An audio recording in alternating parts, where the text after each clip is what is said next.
Why do nuclear reactors require coolant?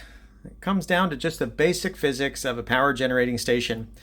When we're either doing geothermal, nuclear, or even fossil fuels, we really just have a heat source to boil water.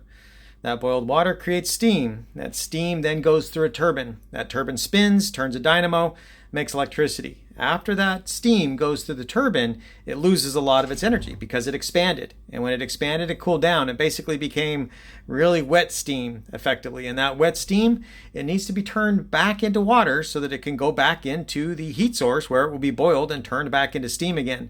And so the way we turn that wet steam back into water that can go back into the heat source and boil again is we have to remove the heat from that wet steam.